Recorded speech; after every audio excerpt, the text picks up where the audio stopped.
네, 오늘은 여러분께서 보내주신 자료들, 이걸 바탕으로 실손의료보험에 대해 한번 깊이 파헤쳐 보겠습니다. DB손해보험 교육자료도 있고 금감원 길라잡이까지 자료가 아주 알차네요. 우리가 병원 갈 때마다 이거 실손 처리되나? 궁금했던 경험 아마 다들 있으실 거예요. 그쵸? 근데 이게 가입 시기별로, 그러니까 세대별로 내용이 꽤 다르잖아요. 그래서 좀 복잡하다 느끼셨을 텐데 오늘 저희 목표는요, 이 자료들을 쫙 훑어서 실손보험의 변화 과정, 그리고 그 핵심 내용만 명확하게, 그리고 요약해서 전달해 드리는 겁니다. 특히 지금 가입하면 받게 될 4세대 실손, 이게 뭐가 다른지, 나한테 좋을지 않을지 확실히 감잡으실 수 있게 도와드릴게요. 바로 시작해볼까요? 네, 안녕하세요. 실손의료보험, 이게 참 건강보험이 딱 커버해주지 못하는 실제 의료비를 보장해주니까요. 우리 의료 안전망에서 정말 중요한 부분이죠.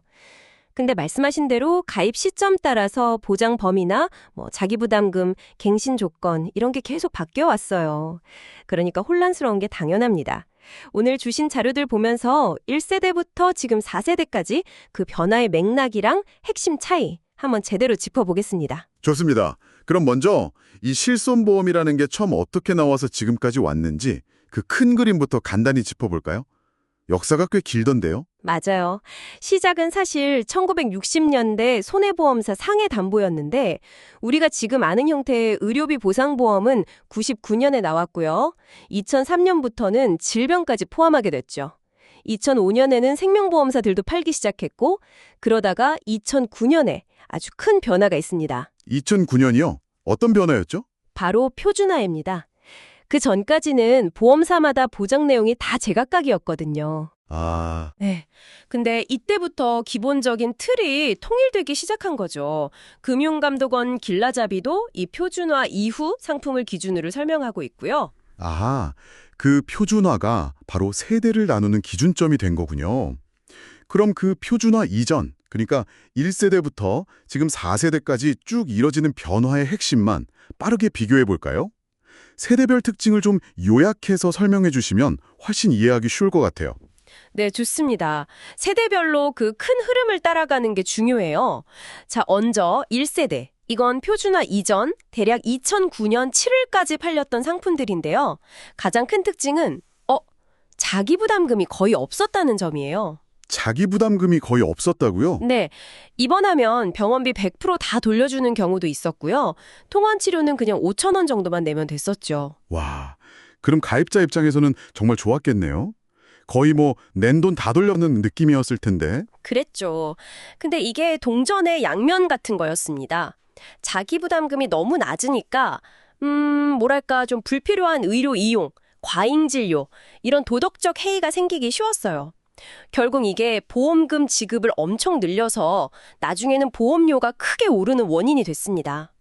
DB손보 자료에서도 딱 그 점을 지적하고 있고요. 그렇군요. 그리고 또 회사마다 보장 내용도 달랐고 정신과 질환이나 항문질환, 선천성 뇌질환 이런 건 보장이 안 되는 경우도 많았어요. 퇴원할 때 받는 약값도 보장 안 됐고요. 재가입 개념은 없고 그냥 3년, 5년마다 갱신만 됐죠. 여러 문제가 있었네요. 그럼 이런 점들을 보완해서 나온 게 2세대군요. 2009년 8월부터 판매된 거 맞죠? 네, 맞습니다. 2세대, 이게 2009년 8월부터 2017년 3월까지인데요. 핵심 키워드는 두 가지입니다. 표준화, 그리고 자기부담금 도입. 표준화랑 자기부담금 도입이요. 네, 일단 모든 보험사의 기본 보장 내용이 같아졌고요. 그리고 자기부담금이 생겼습니다. 급여 항목 10%, 비급여 항목 10% 또는 20%를 가입자가 직접 부담하게 된 거죠.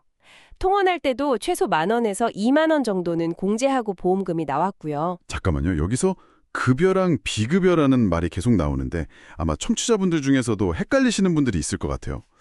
이게 실손보험 이해하는 데 진짜 중요하잖아요. 간단히 설명 좀 부탁드려도 될까요? 네네. 아주 중요한 포인트입니다.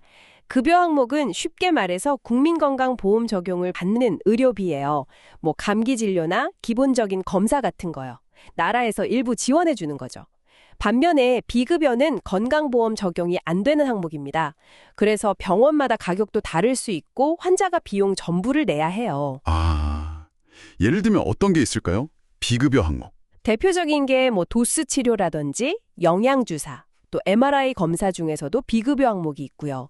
실손보험은 바로 이 비급여 부분까지 어느 정도 보장해준다는데 큰 의미가 있는 거죠. 아하, 건강보험 되냐 안 되냐 그 차이군요. 감사합니다. 명쾌하네요. 그럼 2세대는 자기부담금을 도입해서 보험료 인상을 좀 억제하려고 한 거군요. 또 다른 특성은 없었나요? 2013년부터는 15년 재가입 주기가 도입됐어요. 그러니까 15년이 지나면 보장 내용이 그때 판매되는 상품 기준으로 바뀔 수 있다는 거죠. 갱신 주기는 1년 또는 3년이었고요. 그리고 보장 측면에서는 일부 정신과 질환, 예를 들어 우울증 같은 거요. 또 항문 질환의 급여 부분이 보장되기 시작했어요. 이건 좀 긍정적인 변화였죠. 네. 그리고 이제 3세대, 착한 실손이라는 별명도 있었죠? 이게 2017년 4월부터 2021년 6월까지인데 뭐가 착하다는 의미였을까요? 3세대, 착한 실손. 이때 가장 큰 변화는요. 그 좀 과잉 진료 우려가 컸던 비급여 항목들 있잖아요. 네네. 아까 말씀하신 도수 치료 같은 거요. 맞아요. 도수 치료, 체외 충격파, 증식 치료. 이거 하나랑 비급여 주사료, 그리고 비급여 MRI. 이 세 가지를 딱 떼서 특약으로 분리했습니다. 아, 특약으로요? 네, 그러니까 기본형만 가입하면 보험료가 좀 저렴해지고 네. 저 세 가지 비급여 치료가 필요하면 특약을 추가로 가입하는 방식이었죠. 이걸로 보험료 부담을 낮춰보려 한 겁니다. 아하, 비급여 관리를 더 세분화했군요. 그럼 자기부담금은요? 더 오르거나 했나요? 네, 자기부담금은 더 올랐습니다. 기본적으로 급여는 10%, 비급여는 20%였고요. 방금 말씀드린 그 3대 비급여 특약은 자기부담금이 30%나 됐어요. 와, 30%요? 꽤 크네요. 네, 통원 공제 금액도 3대 비급여는 최소 2만 원이었죠. 대신 좋은 점도 있었는데 2년 동안 보험금 청구를 안 하면 다음에 보험료를 10% 할인해주는 무사고 할인 제도가 이때 처음 들어왔습니다. 아, 무사고 할인. 네, 재가입 주기는 15년, 갱신은 1년. 이건 2세대 후반이랑 같았고요. 자, 이렇게 1세대부터 3세대까지 쭉 보니까 자기부담금을 계속 높이고 비급여 관리를 강화하는 쪽으로 변해왔네요. 근데 그럼에도 불구하고 보험료 상승 압박은 계속됐던 모양입니다. 그래서 결국 등장한 게 현재 판매 중인 4세대 실손, 2021년 7월부터 나온 거죠. 이게 아마 청취자분들이 가장 궁금해하실 부분일 것 같아요. 네, 맞습니다. 드디어 4세대 실손보험입니다. 이전 세대들과랑 비교했을 때 정말 혁신적인 변화가 있었는데 그게 바로 보험료 차등제 도입이에요. 이제부터 이걸 좀 자세히 들여다보겠습니다. 무조건 이 4세대를 만나게 될 텐데요. 가장 큰 장점, 역시 보험료가 싸다는 거겠죠. 아까 DB 손보 자료 예시 보니까 차이가 엄청나던데요. 맞습니다. 4세대의 가장 큰 매력 포인트는 단연 저렴한 보험료입니다. 이전 세대, 특히 1세대나 2세대에 비하면 정말 훨씬 저렴해졌어요. 자료에 나온 예를 보면 76년생 여성분이 1세대 실손으로 월 9만 원을 내고 계셨다면 이걸 4세대로 바꾸면 월 1만 8천 원 수준까지도 낮아질 수 있다는 계산이 나오거든요. 와, 월 9만 원이 1만 8천 원이요? 그럼 매달 7만 원 이상 아끼는 거네요. 네. 물론 이건 그냥 예시이고 개인별로 차이는 있겠지만 전반적으로 보험료 부담이 확 줄어든 건 맞습니다. 월 7만 원이면 정말 혹하는데요. 근데 이렇게 보험료가 저렴해진 만큼 우리가 감수해야 할 부분도 있겠죠? 자기부담금이 또 올랐다고요? 네, 맞아요. 보험료가 싸진 대신 자기부담률은 더 높아졌습니다. 급여 항목은 20%, 그리고 비급여 항목은 30%를 본인이 부담해야 하세요. 급여 20%? 비급여 30%? 네, 통원했을 때 공제하는 금액도 좀 올랐어요. 급여는 병원 크기에 따라 1만 원 또는 2만 원, 상급병원, 비급여는 무조건 3만 원을 먼저 빼고 보험금이 나갑니다. 비급여 자기부담률 30%에 공제금액 3만 원이면 이건 좀 부담이 될 수도 있겠는데요? 그렇죠. 그래서 병원 이용 방식에 따라 유불리가 갈릴 수 있는 부분입니다. 그리고 아까 말씀하신 보험료 차등제, 이게 4세대의 핵심 중에 핵심이다. 이렇게 말씀하셨는데 정확히 뭔가요? 좀 더 쉽게 설명해 주실 수 있나요? 네, 4세대를 이해하는 가장 중요한 열쇠라고 할 수 있습니다. 보험료 차등제는 아주 쉽게 말하면 이거예요. 비급여 진료를 얼마나 받았는지에 따라서 다음에 내는 비급여 보험료가 달라지는 제도입니다. 아, 쓴 만큼 달라진다. 네, 1년 동안 비급여 보험금을 한 푼도 안 받았다. 그러면 다음에 비급여 보험료를 할인해 줍니다. 한 5% 내외로 예상하고 있고요. 반대로 비급여 보험금을 많이 받았다. 예를 들어 1년에 1,000만 원 이상 받았다? 그러면 보험료가 할증되는 구조예요. 단계별로 오르는데 최대 300%까지 오를 수도 있습니다. 300%요? 와, 이건 정말 파격적인데요? 내가 병원을 어떻게 이용하는지가 내 보험료에 바로 다음에 영향을 준다는 거잖아요. 약간 자동차 보험료 같은 느낌도 들고요. 그렇죠. 사용량 연동제 같은 개념이죠. 근데 중요한 건 이건 비급여 보험료에만 해당된다는 겁니다. 아, 건강보험 적용되는 급여 부분은 상관없고요. 네, 맞습니다. 급여 부분 진료를 아무리 많이 받아도 보험료 차등제랑은 상관없어요. 오직 비급여 이용 실적만 따집니다. 이 제도는 2024년부터 실제로 보험료에 반영되기 시작했고요. 취지는 불필요한 비급여 이용을 좀 줄이고 가입자들 간의 보험료 부담 형평성을 높이자는 거죠. 그렇군요. 재가입 주기도 크게 바뀌었다면서요? 네, 이것도 큰 변화인데요. 기존의 15년이었던 재가입 주기가 5년으로 확 줄었습니다. 15년에서 5년으로요? 네, 그러니까 5년마다 시장 상황이나 의료 환경 변화에 따라서 보장 내용이 변경될 수 있다는 뜻이에요. 갱신 주기는 1년으로 똑같고요. 5년마다 바뀔 수 있다. 이것도 잘 알아둬야겠네요. 그럼 보장 내용 자체에도 변화가 있나요? 자기 부담금이 늘어난 만큼 혹시 보장이 축소된 건 아닌지 걱정하실 수도 있을 것 같은데. 이게 또 중요한 포인트인데요. 기존 실손에서는 아예 보장 안 해주던 질환들의 급여 부분 치료비를 보장해주기 시작했어요. 오, 어떤 것들이요? 예를 들면 불임 관련 질환, 이건 가입하고 2년 지나면 보장되고요. 또 선천성 뇌질환도 태아 때 가입했다면 보장됩니다. 그리고 여드름 같은 피부 질환 중에서도 심한 농양처럼 치료가 꼭 필요한 경우 이것도 급여 부분은 보장되고요. 마지막으로 비만 치료 중에서 급여 항목에 해당하는 수술, 위절지술 같은 것도 해당됩니다. 아, 불임이나 선천성 뇌질환, 피부질환, 비만까지 예전엔 상상도 못했던 항목들이네요.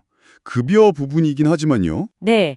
그리고 정신과 질환, 우울증이나 ADHD 같은 거. 이것도 급여 부분 보장은 계속 유지됩니다. 다행이네요. 또 눈에 띄는 개선점이 있을까요? 4세대만의 장점 같은 거요? 네. 몇 가지 더 있습니다. 첫째는요, 입원 의료비 면책 기간이 사라졌습니다. 면책 기간이 없어졌다고요?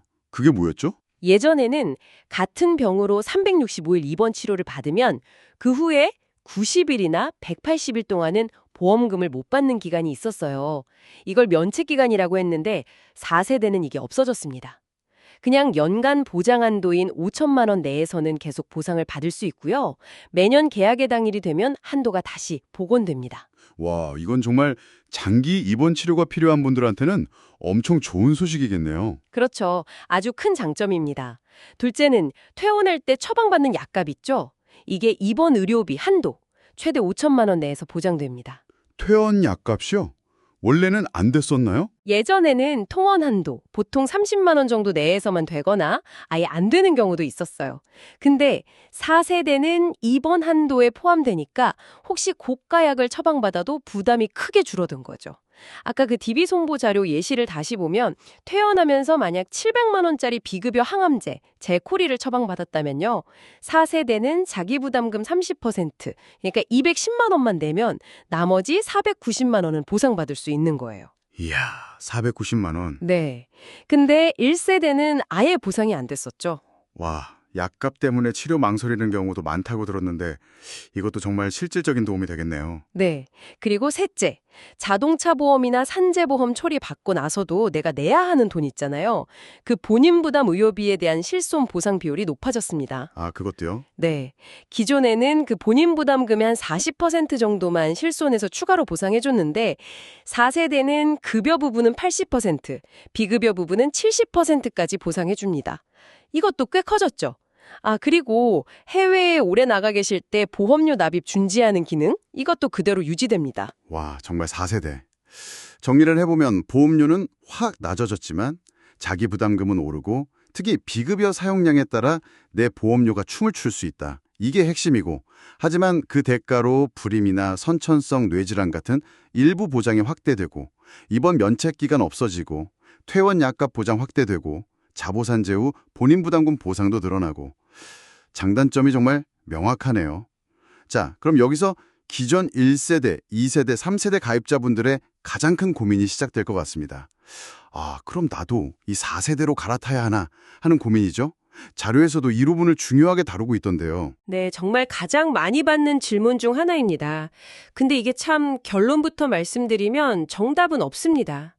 본인의 건강 상태, 평소에 병원을 얼마나 자주 가시는지, 특히 비급여 진료를 얼마나 받는지, 또 지금 내고 있는 보험료가 어느 정도인지, 경제적인 여력은 어떤지, 이걸 다 종합적으로 고려해서 정말 신중하게 결정하셔야 해요. 그렇죠. 4세대로 바꿨을 때 가장 확실한 장점은 뭐니 해도 보험료 절감일 거고요. 특히 연세가 좀 있으시거나 해서 보험료가 많이 오르신 분들, 월 부담액 차이가 상당할 수 있으니까요.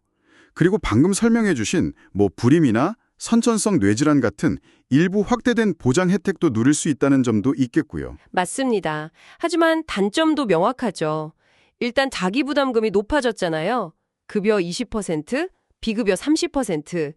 그래서 병원을 자주 이용하시거나 특히 도수치료나 MRI 같은 비급여 치료를 많이 받으시는 분들은 오히려 예전보다 총 의료비 지출이 늘어날 수도 있어요. 아, 보험료 아낀 것보다 병원비 더 내는 상황이 올 수도 있다. 그럴 수 있죠. 게다가 비급여 이용 많으면 다음에 보험료가 할증될 위험까지 안고 가야 하고요. 5년마다 재가입하면서 보장 내용이 바뀔 수 있다는 점도 고려해야 하고요. 그럼 어떤 분들이 좀 전환을 적극적으로 고려해 볼 만하고 또 어떤 분들은 그냥 기존 거 유지하는 게 낫겠다. 이렇게 생각해 볼 수 있을까요? 좀 기준 같은 게 있을까요? 딱 잘라 말하긴 어렵지만 예를 들어 볼게요. 만약 1세대나 2세대 가입자신데 보험료가 월 10만 원 넘어가서 너무 부담스러워요.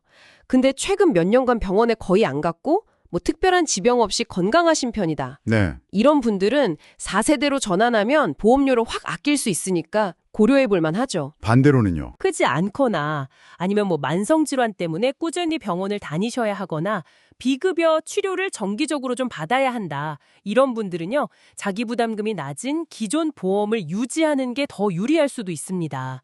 금감원 길라잡이에서도 전환할 때 장단점 꼼꼼히 비교하고 본인 건강 상태랑 의료 이용량을 최우선으로 고려하라고 강조하고 있어요. 그러네요. 보험료 싸다 이것만 보고 덜컥 바꾸는 건 정말 위험한 생각이겠어요. 내 상황에 맞춰서 유불리를 잘 따져봐야겠습니다. 그리고 이거 한번 바꾸면 다시 예전 보험으로 돌아가는 건 절대 안 되는 거죠? 네, 맞습니다. 한번 4세대로 전환하면 그걸로 끝이에요. 이전 세대 상품으로는 돌아갈 수 없습니다. 그래서 더더욱 신중해야 하는 거고요. 알겠습니다. 자, 오늘 실손보험의 탄생부터 1, 2, 3, 4세대 변화, 특히 4세대 집중 분석, 그리고 전환 문제까지 정말 깊이 있게 짚어봤는데요.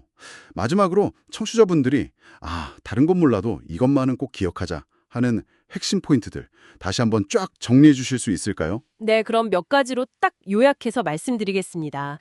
첫째, 내 실손보험이 몇 세대인지 확인하는 게 모든 것의 시작입니다. 가입 시기에 따라서 보장이랑 조건이 다 다르다는 걸 꼭 아셔야 해요. 내 보험 확인하기 중요하죠? 둘째, 4세대 실손. 보험료 저렴한 건 큰 장점이지만 높은 자기부담률, 급여 20%, 비급여 30%와 비급여 사용량에 따라 보험료가 오르거나 내릴 수 있다. 차등제. 이걸 꼭 기억하셔야 합니다. 네, 4세대의 명암이죠. 셋째, 실손보험도 만능은 아니라는 점.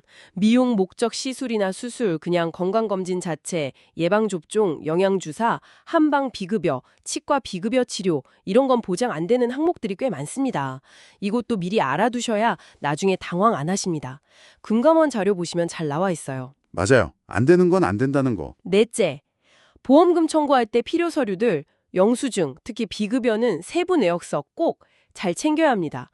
물론 요즘 10만 원 이하 통원비는 앱으로도 간편하게 청구되긴 하죠. 다섯째, 실손보험은 여러 개 가입해도 실제 내가 낸 의료비 안에서만 비례해서 보상됩니다. 중복 가입해도 보험금 더 받는 거 아니니까 가입하기 전에 보험협회 같은 데서 내가 이미 가입한 실손보험이 있는지 꼭 확인하셔야 하고요. 중복 가입 확인 필수. 마지막 여섯째, 갱신이랑 재가입은 다른 개념이라는 거. 갱신은 매년 보험료가 바뀌는 거고 재가입은 4세대는 5년마다 보장 내용 자체가 바뀔 수 있다는 점. 이 차이를 이해하시는 게 좋습니다. 와, 정말 명쾌하게 핵심만 쏙쏙 뽑아서 요약해 주셨네요. 감사합니다. 1세대부터 4세대까지 변화 흐름, 특히 4세대의 특징과 장단점, 그리고 전환할 때 뭘 고려해야 하는지까지 오늘 이야기 듣고 나니까 그동안 좀 막연하고 복잡하게 느껴졌던 실손보험이 한결 명확해진 기분입니다. 보내주신 자료들 덕분에 저 완전 실손보험 전문가 된 것 같아요. 하하, 네. 오늘 같이 이야기 나눈 이 핵심 차이점들만 잘 이해하고 계셔도요. 앞으로 보험을 선택하시거나 또 활용하시는데 정말 큰 도움이 될 겁니다. 특히 그 4세대 보험료 차등제, 이건 앞으로 내 보험료에 직접 영향을 주는 거니까 꼭 기억해 두시면 좋겠습니다. 맞습니다. 오늘 저희의 이 심층 분석이 여러분의 현명한 보험 생활에 조금이나마 보탬이 되었기를 진심으로 바랍니다.